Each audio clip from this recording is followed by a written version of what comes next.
longer. I know our place, for instance, we started seeing some brown discolored water, which meant that it was starting to freeze up, and so we ran them wide open for about an hour until that cleaned out, and then we've backed off to running a stream, a short pencil stream here and there. But we haven't been frozen up, thankfully. But there are areas where we've had at least one main freeze solid, and that's been the southeast part of town. We've had other areas where they've been close to freezing, and I know in those specific areas, because it's in our best interest, obviously, to keep the mains from freezing, we've encouraged people to run their water, keep it flowing a little bit, and to contact the who does our billing, Light and Power, to make sure their name gets put on the list as far as who's running their water. Our water department's also keeping a list of who we asked to run it, and at least for right now, what we've looked at is those situations that could lead to potential city water main freeze are the ones that we've encouraged to run their water and have discussed about doing a price adjustment. And we've talked about basing the usage from the previous month of January, comparing it, because January and February, similar colder winter months where the usage would be similar, basing their usage off the January usage and crediting that difference.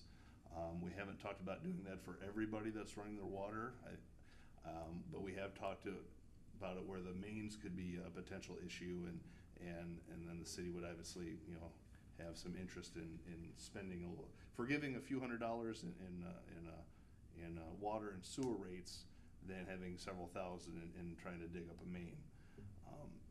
A lot of towns are dealing with this issue. A lot of towns don't know how to deal with this issue because they've never really had this on this grand a scale. I've seen some communities that are doing similar to what we're talking about. I've seen other ones that are giving people just an extended period of time. They're still going to bill them for it, but they're going to give them an extra 12 months to pay it off. The problem, with the city and just forgiving it from the city is we still have expense to pump it and treat it, and that doesn't go away. So that's something to keep in mind too.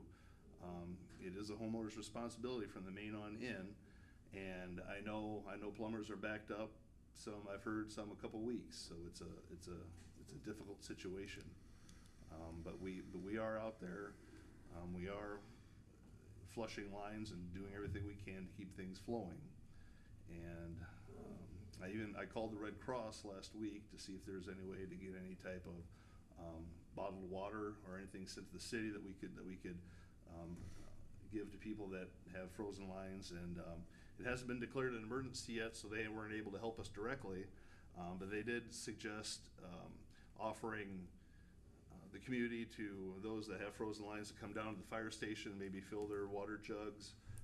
I know Old has been doing some of that. They've had a lot of freezing issues. Hazelton, they're all over. And some communities have offered up, say like our Civic Center, for people to take showers that have frozen water too. So there's things like that we can offer.